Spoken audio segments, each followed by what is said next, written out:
주님 감사합니다. 이 아침에 우리를 불러주시고 또 이 공동체에서 예배로, 기도로, 찬양으로 하루를 시작하게 하시니 감사합니다. 오늘 하루 하나님의 말씀을 붙잡고 하나님과 동행하는 하루 되게 하여 주시옵소서. 이 모든 말씀 우리 주 예수님의 이름으로 기도했습니다. 아멘. 네, 여러분 좋은 아침입니다. 네, 제 느낌인데 여러분 오늘 좀 피곤해 보이시네요. 저는 눈이 부어 있는데 항상 이런 겁니다. 네, 저는 아주 개운하고 상쾌한 기분인데요. 여러분 이 피로를 또 말씀과 함께 잘 이겨내시기를 바라겠습니다. 창세기 22장이고요. 1절, 2절 말씀 함께 보겠습니다. 창세기 22장 1절, 2절입니다. 짧으니까 우리 같이 함께 읽고 말씀 나누도록 하겠습니다. 함께 읽겠습니다. 그 일 후에 하나님이 아브라함을 시험하시려고 그를 부르시되 아브라함아 하시니 그가 이르시되 내가 여기 있나이다. 여호와께서 이르시되 내 아들 내 사랑하는 독자 이삭을 데리고 모리아 땅으로 가서 내가 내게 일러준 산 거기서 그를 번제로 드리라. 아멘. 저는 오늘 여러분과 함께 좋은 부모는 없다 라는 제목으로 함께 말씀 나누도록 하겠습니다. 최근에 특정 국가에서 사역을 했던 선교사님이 대거 추방당하는 일이 있었습니다. 저도 가족처럼 가까이 지내던 선교사님 두 가정이 최근에 그 특정 국가에서 쫓겨나셨어요. 강제 추방을 당했고, 그래서 지금 한 선교사님은 정말로 제가 사랑하는 형님인데 10년 동안 소수민족을 오지에서 사역을 했다가 그 당국의 경찰한테 발각이 돼가지고 그냥 쫓겨났어요. 근데 그것에 대한 이야기를 제가 들었을 때 너무너무 가슴이 아팠거든요. 근데 다행히, 불행 중 다행인 것은 경찰 조사를 받으러 가기 전에 그 선교사님이 좀 위기의식을 느껴가지고 아이들을 다른 지역으로 일단 보냈어요. 그런데 그 순간에 당국 경찰이 이제 갑자기 연행을 해가서 그 선교사님과 사모님을 따로 분리해가지고 정말 이렇게 장시간 일주일 동안 감금을 하고 소식도 끊긴 채로 계속 조사를 한 거죠. 트라우마가 어마어마했을 것 같아요. 그래서 추방 당했을 때도 그 이야기를 좀 하면서 저도 너무 마음이 아팠는데, 저는 아이들이 그 시간 속에서 얼마나 공포스러웠을까. 부모님과 소식이 단절되고 그 가운데서 아이들은 또 얼마나 그 시간들이 괴로웠을까 이렇게 생각을 했거든요. 저는 그 아이들이 지금 이제 사춘기에 접어들고 10대가 됐어요. 중고등학생인데 그 아이들이 태어날 때부터 제가 봤거든요. 그래서 제가 삼촌이에요. 그 집에서 제가 나름 인기가 있다고 생각하는데 그 가족 구성원들은 어떻게 생각하는지 모르겠습니다. 그래서 그 아이들 생각하니까 마음이 너무 아프더라고요. 저는 하나님한테 나름대로 이상한 원망이 들더라고요. 하나님, 선교사님들도 사역이 그대로 힘든 건데 왜 아이들이 무슨 죄가 있어가지고 이런 고통을 겪고 이렇게 말할 수 없는 상처를 입으면서 자라야 합니까? 선교 자체가 얼마나 힘듭니까? 하나님, 자녀들 책임져 주셔야 되는데 자녀들은 무슨 잘못이 있습니까? 저도 기도하면서 그런 것들이 가슴에 북받쳐 오르니까 그런 기도를 하면은 마음이 사실은 굉장히 답답하거든요. 그래서 제가 선교에 대해서 정말 잘 몰라요. 저는 뭐 선교 정말 모르죠. 근데 어깨너머로 주워들은 게 단데 선교사님들 자녀들 때문에 많이 우신다고 하더라고요. 그 선교지가 정해지는 결정적인 이유는 사실은 또 자녀들 때문일 수도 있다고 제가 얘기를 들었어요. 왜냐하면 오지로 들어가서 정말 고립돼서 사역을 하면은 아이들 보낼 학교가 없잖아요. 그러니까 정말 이렇게 원하진 않지만 집에서 아이들을 가르쳐야 되는 거예요. 그 홈스쿨링 하면은 굉장히 거창해 보이지만은 오지로 들어가니까 학교가 없으니까, 선택의 여지가 없으니까 집에서 아이들을 홈스쿨링 하면서 막 몇 시간씩 운전할 때도 애들만 두고 다닐 수 없으니까 그 오지 구석구석을, 그 험한 길을 차를 끌고 운전하면서 온 가족이 같이 사역을 하는 거죠. 그런 일들이 있는 거예요. 그리고 또 뭐 학교가 있어도 그 선교사님이 없고 외국인들이 별로 없는 데는 학교에서 준비가 안 됐으니까 애들을 학교에서 안 받아주는 거예요. 무슨 잘못된 일이 생기면은 책임을 져야 되니까 외국인들이 없는 곳, 그리고 그런 선교사님들이 거의 없는 곳에는 학교에서 선교사님 자녀들을 받아주지 않는 거죠. 그러니까 그 얘기를 들으면서 야, 이게 도대체 선교 자체도 너무 중요하지만 선교사님 자녀들은 어떻게 되는 거냐. 여기서 또 누가 믿음 좋은 분이 손을 번쩍 들고 하나님이 책임지시죠. 선교사님 믿음이 얼마나 좋으시겠어요. 하나님이 돌보십니다. 그러면 저는 좀 삐질 거예요. 그게 말처럼 쉽지가 않거든요. 목회자 가정도 마찬가지죠. 그리고 크리스천 가정도 마찬가지입니다. 부모로서 우리를 한번 생각해 보잖아요. 크리스천 부모가 무슨 대단한 욕심이 있겠어요. 크리스천 부모가 무슨 야심을 갖고 애 키우겠습니까? 마음의 중심은 하나님이 아실 거예요. 하나님이 자녀들 잘 길러주시길 바라죠. 그렇지만 그게 말처럼 쉽지가 않다는 거예요. 그것이 정말로 우리 안에 큰 두려움으로 자리 잡고 있을지도 모른다는 거죠. 그래서 저도 제 마음을 자세히 살펴봤는데 저는 그냥 가족끼리 저와 여러분이 믿음의 공동체니까 여러분 믿고 신뢰하고 솔직하게 제 생각을 말씀드리면 약간 교만해 보일 수도 있지만 저는 제가 살아가는 날들 동안 이 방향이 그리 나쁘지 않은 것 같아요. 제가 주님 바라보면서 살면은 크리스천 개인으로서는 그냥 부족하지만 이 길로 쭉 가도 괜찮을 것 같다는 생각을 하고 있어요. 그래서 솔직히 말하면 제 인생이 그냥 뭐 어찌 되든 무슨 상관이냐, 내 인생 뭐 어떻게 되든지 뭔 상관이냐, 하나님이 아름답게 귀하게 써주시면 그걸로 감사한 거지, 이런 태도가 있어요. 근데 솔직히 말하면은 아버지로서, 크리스천 아버지로서, 크리스천 부모로서는 어떤 태도가 있냐면은, 그치만 내 애들은 나와 다르지, 우리 애들은 나처럼 살면 안 되지, 우리 애들은 정말 나보다 어렵게 살면 안 되지, 나보다 고통받으면 안 되지, 나보다 더 나은 삶을 살아야지라는 태도가 있어요. 그래서 하나님한테 기도할 때, 하나님 제 인생은 이미 드렸어요. 어찌되든 상관없어요. 마음대로 하세요. 그렇지만 우리 애들은 건드리시면 안 돼요. 우리 애들은 잘 돌봐주셔야 돼요. 끝까지 책임져 주셔야 돼요. 이런 태도가 있더라고요. 저는 그런 마음이 실제로 있어요. 그래서 하나님께 기도할 때 자녀들 생각하면은 마음이 먹먹해지고 하나님한테 자꾸 계속 확인하는 거예요. 우리 자녀들은 잘 키워주실 거죠? 우리 자녀들은 나처럼 살지 않게 하실 거죠? 제 인생은 하나님 마음대로 하세요. 근데 우리 자녀들은 책임져 주셔야 돼요? 이렇게 기도하고 있는 저를 발견해요. 부끄러운 부분 얘기하니까 마음은 좀 속 시원하네요.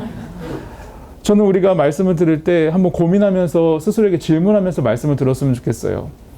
나는 크리스천 부모로서 과연 잘하고 있냐? 나는 크리스천 부모로서 예수님 사랑하는 아버지로서 어머니로서 잘 살아가고 있는 거냐? 이렇게 하면 또 나는 아직 부모가 아닌데 오늘 말씀을 들을 거 없나 보다 고민하실 수 있으니까 제가 또 이런 말씀 드릴게요. 내가 나중에 정말 훗날 가정을 이루고 자녀를 이제 하나님께서 선물로 주셨을 때 훗날 좋은 부모가 될 수 있을까? 나는 정말 행복한 가정에서 자라지 못했고 나는 우리 부모님 생각하면 마음이 복잡한데 훗날 나는 정말로 믿음의 가정을 이루고 좋은 부모로 살아갈 수 있을까? 이런 질문을 스스로 던지면서 오늘 말씀을 들었으면 좋겠습니다. 우리 이 공동체에서 가족끼리 한번 우리 부모인 우리 정체성을 확인하고 말씀으로 우리 부모를 서로 격려하면서 이 말씀을 통해서 위로받고 힘을 낼 수 있는 시간을 가졌으면 좋겠습니다. 제가 오늘 가지고 온 말씀은 아브라함과 이삭의 이야기예요. 우리가 잘 아는 말씀이죠. 거기에서 특별한 관계가 나옵니다. 아버지와 아들의 관계가 나오는 거죠. 오늘 우리가 읽은 본문 말씀 속에서 그 일 후에 하나님께서 아브라함을 불러서 시험을 하신다는 장면이 나옵니다. 우리가 다 아는 대로 하나님께서 아브라함에게 이삭을 바치라고 하셨어요. 너의 사랑하는 독자 이삭을 나에게 바쳐라. 아주 모진 시험이었죠. 아버지로서는 감당하기 힘든 시험이었다는 걸 우리가 상식적으로 알고 있어요. 근데 하나님이 참 신기한 게 오늘 본문 말씀 속에 그 일 후에 아브라함을 시험하시거든요. 그럼 우리 호기심이 있잖아요. 그 일 후에 시험하셨다고? 그럼 그 일은 뭐야? 무슨 일이 있었던 그 다음이야? 이렇게 질문할 수 있잖아요. 바로 앞장에 보면요. 하나님께서 아브라함을 통해서 그 첩의 몸, 하갈을 통해서 난 이스마엘을 떠나보내게 하셨어요. 그 전까지는 아들이 그래도 공식적으로 2명이었습니다. 이삭과 이스마엘이 있었어요. 그런데 하나님께서는 참 모질게도 이스마엘을 떠나보내게 하세요. 뭐 지금처럼 주소지가 있습니까? 지금처럼 스마트폰이 있습니까? 그래서 몸이 떨어져 있으면 카톡으로 안부를 물을 수 있습니까? 떠나보내면 끝이에요. 안부를 물을 수가 없어요. 길 가다가 어떻게 어떤 봉변을 당해도 알 길이 없는 거예요. 그래서 일단 떠나보낸 겁니다. 생사를 확인할 길이 없어요. 수소문에서 찾을 수도 없어요. 그런데 그 일 후에, 이스마엘이 떠난 후에 이제 이삭만 하나 덩그러니 남았고 이 아들만 내 품에 있는데, 이스마엘을 떠나보내고 의지할 것 하나 없고 희망이라고는 이삭 하나밖에 없는데, 그 일 후에 하나님이 아브라함에게 독자 이삭을 바치라고 한 겁니다. 우리는 조용히 알고 있는 게 있어요. 뭐냐면은 하나님이 시험하실 때 이런 방식으로 우리를 힘들게 하신다는 거예요. 인간적으로 의지할 수 있는 끈을 다 잘라내세요. 그리고 철저히 고립시키시고 정말 하나님과 나 단둘만 딱 남겨가지고 믿음의 단판이 일어나는 순간이 있는 거예요. 그래서 우리가 물러설 퇴로도 없고 이거 진짜 뭐 여러 옵션이 없어요. 그냥 동그라미 X 둘 중 하나의 그 상황에 딱 처하면은 하나님이 우리를 시험하신다는 거예요. 야, 너 이거 포기할 수 있냐? 너 이거 내려놓을 수 있냐? 너 나를 얼마나 사랑하는지 증명할 수 있냐? 이런 시험이 우리 인생에 찾아올 때는 벼랑 끝에 서 있을 때입니다. 아브라함도 마찬가지죠. 이제 이삭 하나 남았는데 그걸 하나님이 바치라고 하니까 얼마나 난처했겠어요. 근데 하나님이 너무 잔인하게 친절하셨어요. 어느 정도냐면은 이삭을 어떻게 나에게 바치라는 것에 대해서 알려주셨어요. 나에게 바치라는 게 어떤 방식인지 아브라함이 들었을 때 아브라함이 경악했을 겁니다. 하나님이 번제로 바치라고 했는데 아브라함은 그 얘기를 듣자마자 충격받았을 거예요. 여러분, 번제가 뭔지 아시죠? 나무 장작을 쌓아놓고 짐승을 태워드리는 겁니다. 근데 아브라함은 번제의 속성을 알고 있었거든요. 이게 그냥 짐승 몸에 불을 붙여서 끝나는 게 아니에요. 번제가 물론 정확하게 제사법 또 율법에 따른 의식은 훗날 주어집니다. 그래서 지금 아브라함이 그 구약의 율법을 충실하게 지켜서 번제의 절차를 지켰을 가능성은 없지만 그래도 최소한의 양식은 아브라함이 알고 있었을 거예요. 문화적으로. 무슨 뜻이냐면은 짐승을 번제로 드릴 때 어떻게 드리냐면은 일단 칼로 내장을 다 꺼냅니다. 그리고 가죽을 다 벗겨요. 그리고 그거를 여러 등분으로 자릅니다. 그 상태에서 깨끗하게 다듬어서 태우는 거예요. 그걸 짐승을 그냥 번제로 드리면은 예배예요. 근데 아들을 번제로 드리라고 하면은 아들을 전 상상하기도 싫습니다. 아들을 그렇게 하라는 거예요. 짐승처럼. 아들로 표현하기가 제가 너무 힘들어서 짐승으로 다시 얘기하는데 일단 배를 갈라서 내장을 다 꺼내서 가죽을 다 벗깁니다. 그리고 여러 등분을 내요. 그리고서 태우는 거예요. 그런 짓을 하라고 아브라함에게 말한 겁니다. 우리 같으면 여러분 믿음 좋으니까 우리라고 안 하겠습니다. 저 같으면 튀어요. 야반도주합니다. 할 수 없어요. 그거 저는 아이가 셋인데 세 아이 중에 한 명만 그렇게 하라고 해도 저는 죄송합니다. 제 믿음 이거밖에 안 되는데 튀어요. 저와 함께 도망치실 분은 예배 끝나고 밖에 나와주시면 제가 모시고 튀겠습니다. 아브라함은 안 튀었어요. 얼마나 믿음이 대단한지는 몰라요. 근데 아브라함은 어떤 행동을 했냐면은 다음날 아침 일찍 일어나서 짐을 쌉니다. 장작을 나귀에 싣고 2명의 종을 불러요. 그리고 이삭을 챙겨서 여정을 떠납니다. 근데 아브라함이 그 여정이 믿음으로 충만해서 내가 아들을 죽여서 하나님께 나를 증명해 보이겠어. 끝났어. 내 믿음을 증명할 때가 온 거야. 이삭, 너는 내 손에 죽고 그 다음 하나님께서 나의 믿음을 증명하실 거야. 이런 마음 전혀 없었어요. 그 다음에 대사가 없어요. 아브라함이 그 하나님께서 말씀하신 모리아산으로 가는 여정 속에 아브라함의 대사가 없고 아브라함의 심정을 표현해 주는 것이 아주 문학적인 방식으로 표현이 됐어요. 세 번째 되는 날, 그 여정이 시작된 지 3일 정도 지난 어느 날 아브라함이 눈을 들어서 먼 산을 바라봐요. 저는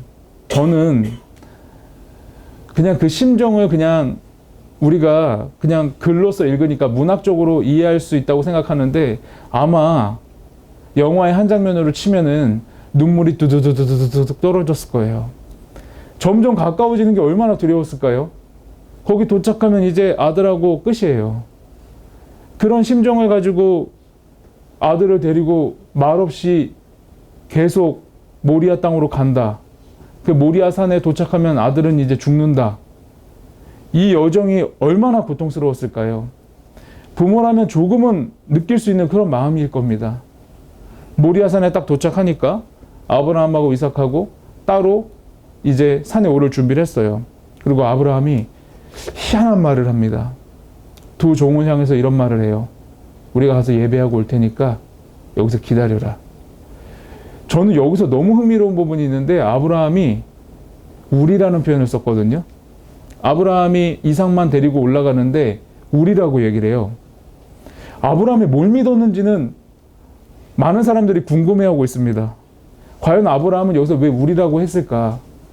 이삭을 하나님이 지켜주실 거라고 믿은 거냐? 죽인 다음에 부활할 거라고 믿은 거냐?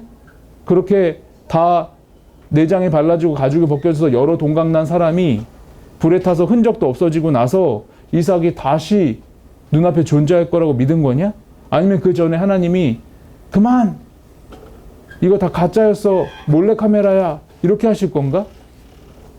알 수가 없어요.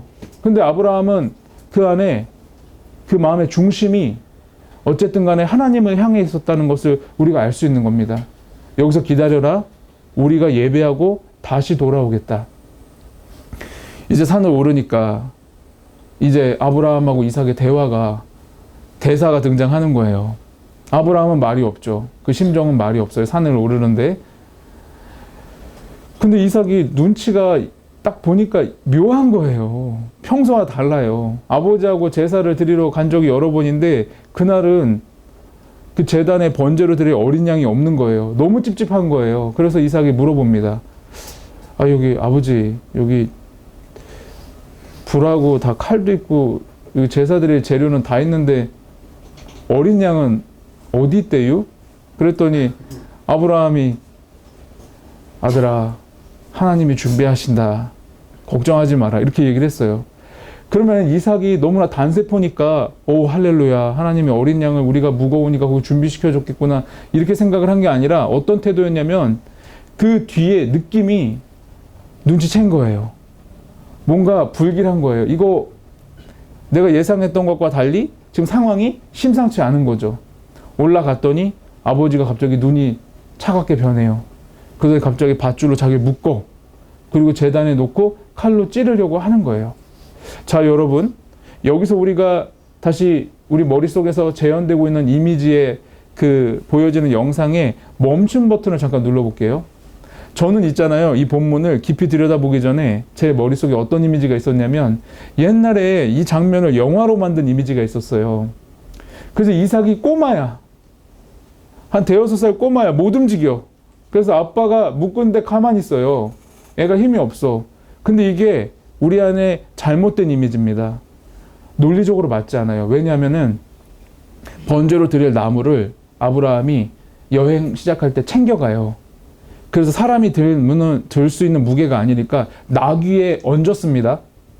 그리고 이제 모리아산 앞에 도착을 했죠.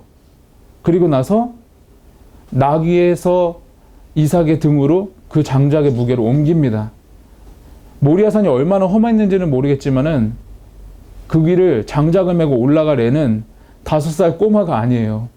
만약에 아브라함이 그 5살 꼬마한테 나귀에게 메어놨던 장작을 매게 하고 올라갔다, 아동학대입니다. 어차피 죽을 이삭이지만 그렇게 대우하면 안 돼요. 이삭이 들만 했어요. 최소한 청소년이었습니다. 최소한. 그러니까 그 장작을 메고 그 산을 올라가면서 아버지한테 물을 수 있었던 거예요. 오히려 아브라함 쪽에서는 힘이 없었어요. 백발 할아버지가 간신히 자기 몸 하나 추스리면서 산을 힘겹게 올라갔을 거고 이삭은 그 장작을 메고도 힘차게 산을 올라갔을 겁니다. 그리고 아마도 그 제단을 이렇게 같이 쌓아 올리는 나무는 이삭의 등에서 그 제단 아래로 땅 아래로 내려왔을 가능성이 높아요. 그러면은 이삭이 작정하고 밧줄에 묶일 때 이런 말 할 수 있는 거 아니에요? 아버지? 잠깐만. 뭐 하시는, 지금 내가 양이에요? 그럼 내가 죽는 거예요? 이렇게 하고 반발심에 아버지 밀치고 뛰어봐요. 아브라함은 어떻게 잡습니까? 못 잡아요. 무슨 얘기냐면은 밧줄에 묶일 때 가만히 있었던 거예요. 그리고 지가 제단에 누운 거예요. 그리고 아버지가 칼로 찌를 때 그냥 가만히 있었던 거예요. 그럼 우린 질문하겠죠? 야, 그 두 사람 인물 중에 누가 중심 인물이냐? 아브라함이냐, 이삭이냐? 누가 중심 인물입니까? 저는 여기서 관점에 지대한 차이가 있다고 보는데, 제가 결혼해서 부모가 되기 전에는 이삭 편이었어요. 결혼하고 나서 아버지가 되니까 아브라함 관점으로 이 이야기를 읽게 되더라고요. 그러면은 내가 결혼하기 전에 이삭의 관점으로 이 책을 읽어내느냐, 결혼하고 나서 부모의 관점으로 아브라함으로 읽어내느냐, 이것도 중요하지만 솔직히 말하면 더 중요한 게 뭐냐면은 이거를 썼을 때, 이 출애굽기를 썼을 때, 창세기를 썼을 때, 모세오경을 썼을 때, 이걸 처음 썼을 때 가장 우선이 되는 1차 독자가 누구냐, 이 이야기를 직접적으로 접하게 되는 독자가 누구냐, 어떤 의도로 썼느냐가 훨씬 더 중요하겠죠.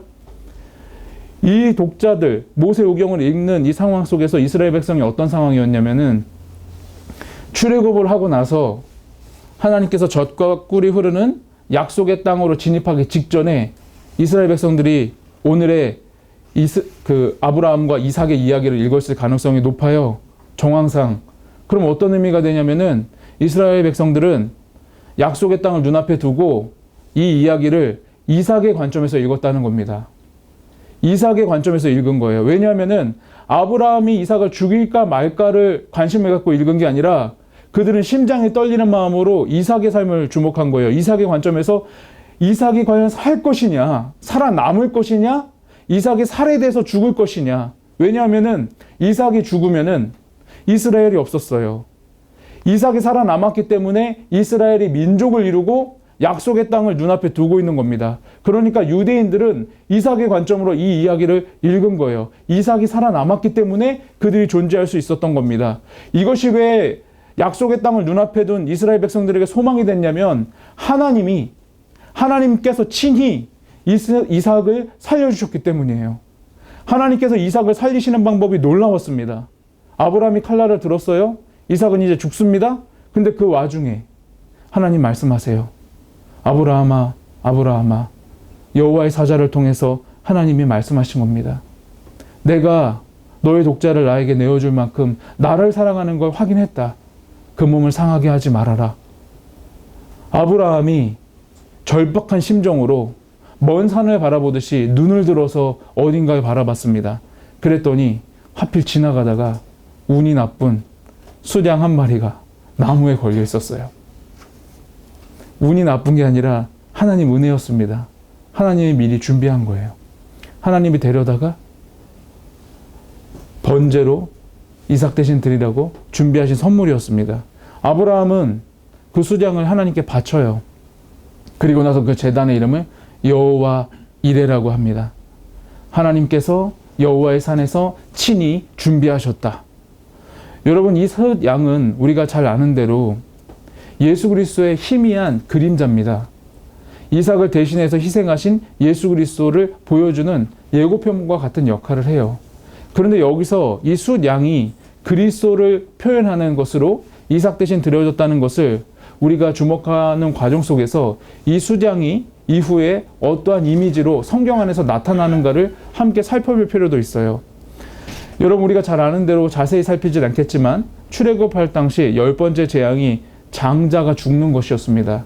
그럴 때 하나님께서 모세를 통해서 놀라운 명령을 하시게 돼요. 흠없는 수량을 잡아서 그 피를 문지방에, 문설주에 바르면 살 것이고 그 피를 바르지 않으면 죽는다고 했습니다. 이스라엘 백성들은 모세를 통해서 듣게 된 하나님의 명령에 순종을 했고 그 수량의 피를 문설주에 발라서 살았어요. 그리고 출애굽했고 약속의 땅으로 들어갈 수 있는 기반을 마련한 겁니다. 그런데 애굽은 바르지 않아서 죽었어요. 이 수량을 6월절의 어린 양의 피를 당연히 신약의 이미지로 하나님은 연결시켜 갑니다. 이스라엘 백성들이 아브라함과 이삭의 이야기를 읽어냈을 때는 그 안에서 6월절을 이미 경험한 후였어요. 그러니까 이스라엘 백성들이 존재할 수 있었던 것은, 이삭이 죽지 않고 이스라엘 백성들이 살아남을 수 있었던 것은 전적인 하나님의 은혜였다는 걸 깨닫게 된 겁니다.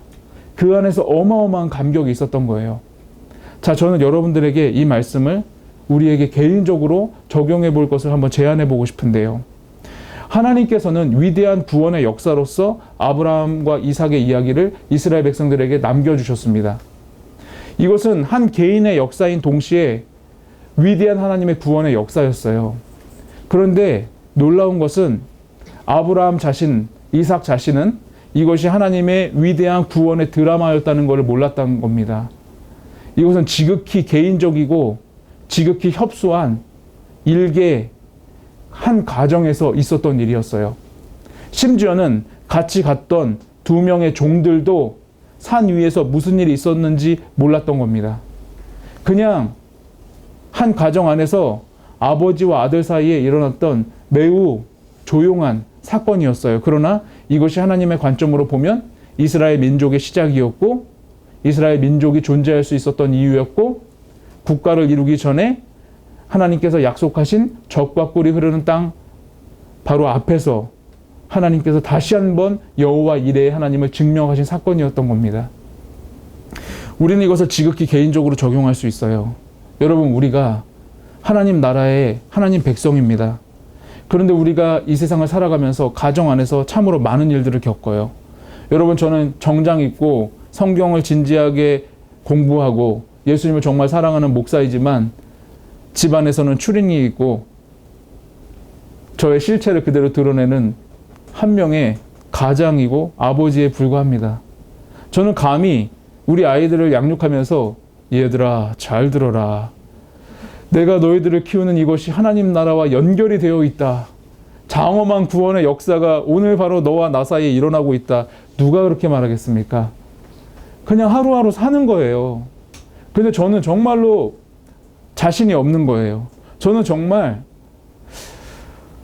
진심인데 어떻게 하면 자녀를 잘 키우는 건지 모르겠어요. 제가 나름대로 노력하는데 어떻게 하면 하나님의 말씀대로 자녀를 양육하는 거냐.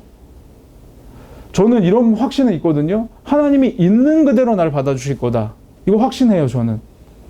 여러분도 확신할 거라고 믿습니다. 근데 내가 하나님과 그렇게 하나님의 날 있는 그대로 받아주는 확신 속에서 최선을 다해 살았는데 훗날에 내가 살아온 인생을 자녀들이 있는 그대로 받아줄지에 대한 확신이 없어요.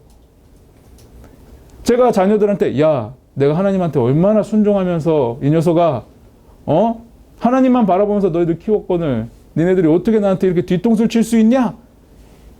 이렇게 말할 상황이 오진 않겠지만 제 마음속에는 은은한 두려움이 있다는 거예요. 나는 정말 하나님 앞에서 최선 다했는데, 순종했는데 자녀들은 이런 인생을 훗날 어떻게 생각할까? 자신이 없는 거죠. 그런 예들이 제 인생에 너무 많거든요.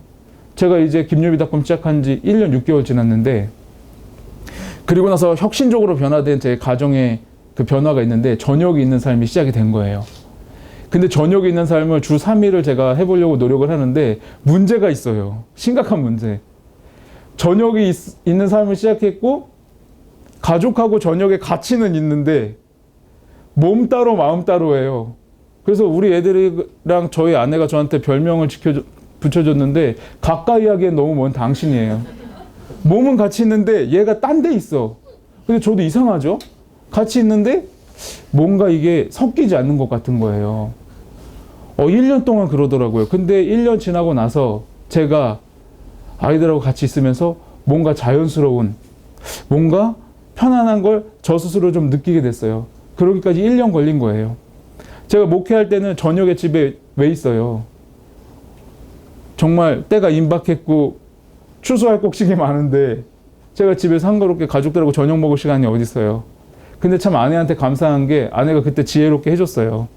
애들이 만약에 엄마, 아빠 왜 맨날 밤마다 없어? 어디 가서 뭐 하는 거야?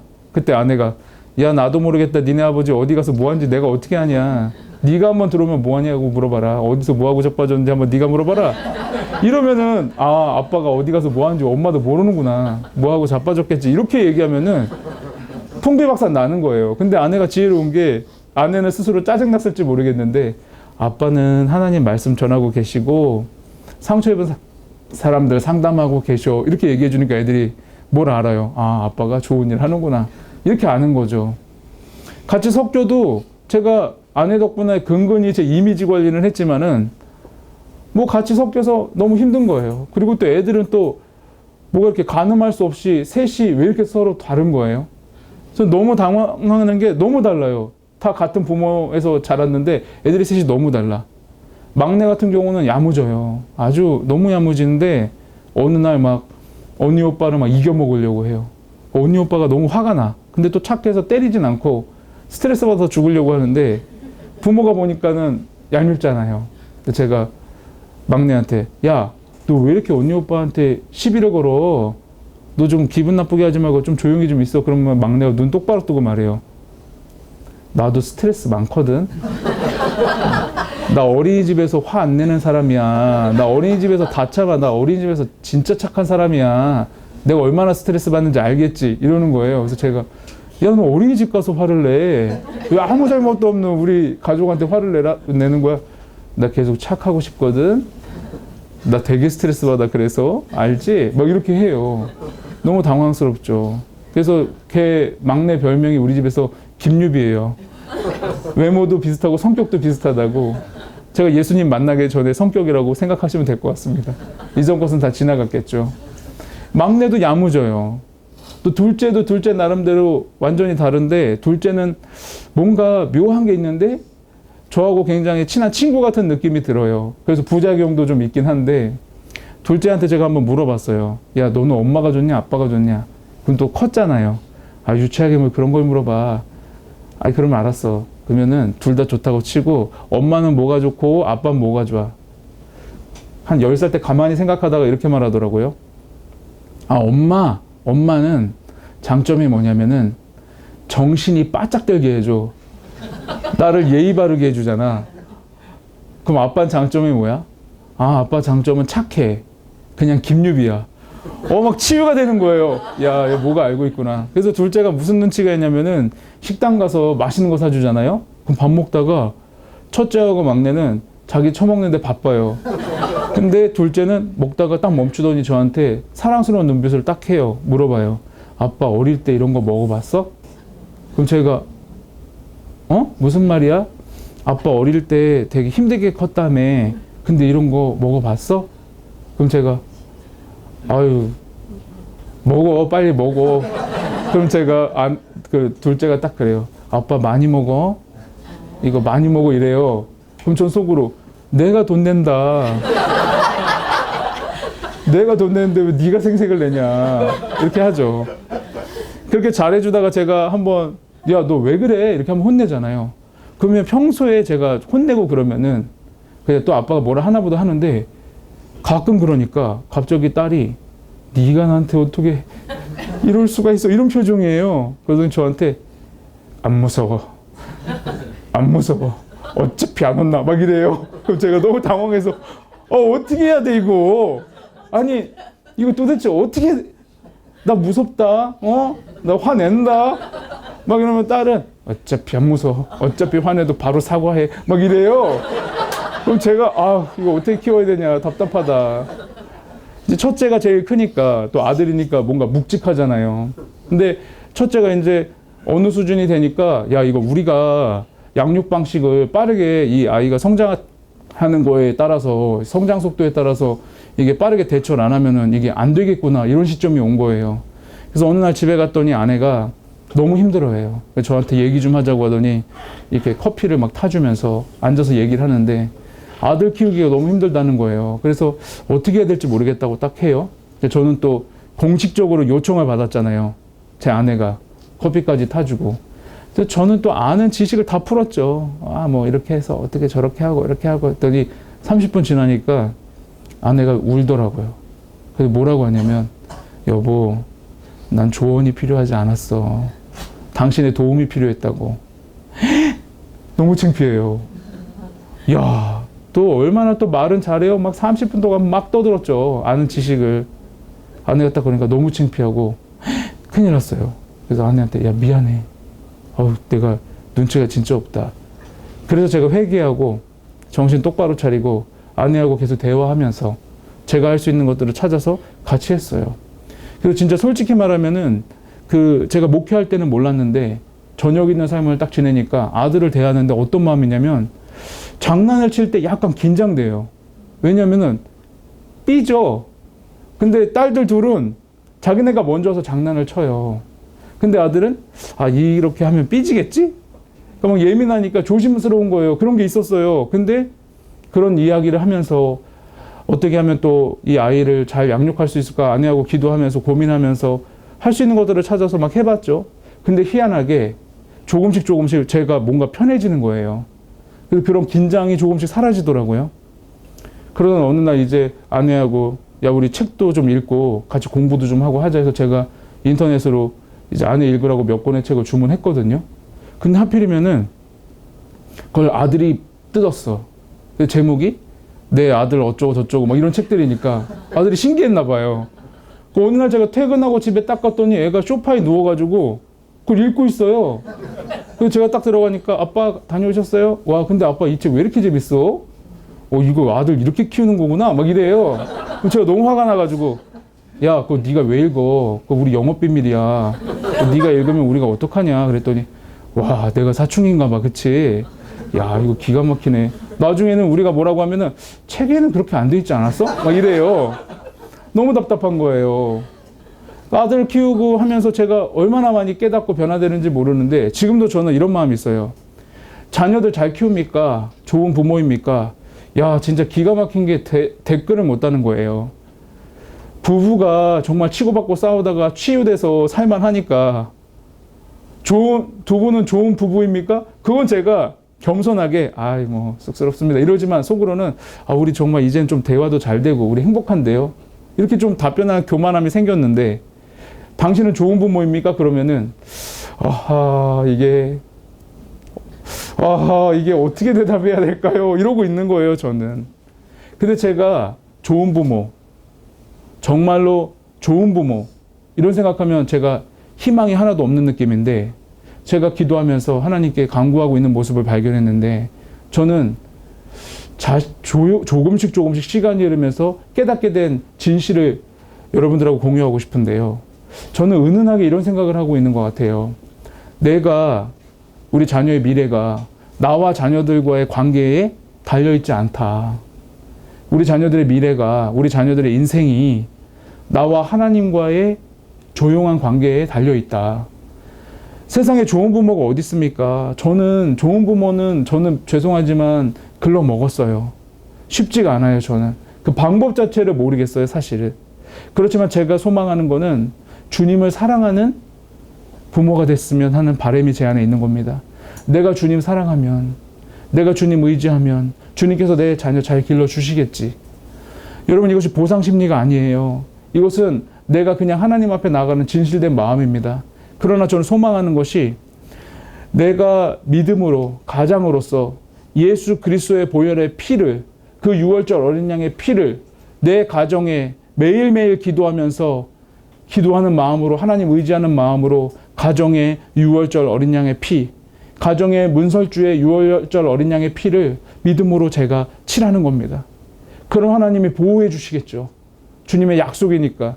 그러면 하나님이 책임져 주시겠죠. 주님의 약속이니까. 그런 소망으로 제가 하나님 바라보고 매일매일 아침마다 묵묵하게 가정으로 돌아가고 가정과 시작하고 가정과 더불어 살아가는 겁니다. 혹시 미래에 대한 막연한 불안감으로 고통받는 새로운 가정을 이루기 앞서 고민하는 분들이 있습니까? 저는 소망하는데 하나님께서 이삭을 만나주셨다는 사실이 우리에게 기적과 같은 은혜가 되길 원합니다. 이삭은 아버지를 믿었던 게 아니에요. 아버지가 날 죽이지 않을 거라고 믿었던 게 아닙니다. 이삭의 인생에는 트라우마조차 없었어요. 왜냐하면 이삭은 그 제단 위에서 그 나름대로 하나님을 바라봤던 겁니다. 하나님이 이삭을 만나주셨던 거예요. 하나님이 이삭을 만나주셨고 하나님이 이삭을 지켜주셨기 때문에 이스라엘이 있었던 겁니다. 우리의 육신의 부모는 어떻게 우리를 양육했는지 모르겠습니다. 그러나 우리에게 소망이 있는 것은 하나님이 우리를 개인적으로 만나주셨다는 것입니다. 우리의 부모를 넘어서서 우리를 만나 주셨기 때문에 우리가 소망이 있는 것입니다. 훗날 우리가 어떤 가정을 이룰지라도 하나님께서는 지켜주시고 보호하시고 함께 하실 것입니다. 우리는 이 믿음의 여정을 살아가면서 절대로 포기하지 말아야 될 이유가 있는 것이죠. 여호와 이레입니다. 하나님이 모든 것을 여호와의 산에서 준비하셨습니다. 우리는 미지의 세계에서 불안하게 자녀를 끌어안고 걷고 있지만 여호와 이레, 하나님이 모든 것을 준비하실 것입니다. 이것이 저와 여러분의 소망이 되기를 바랍니다. 함께 기도하겠습니다.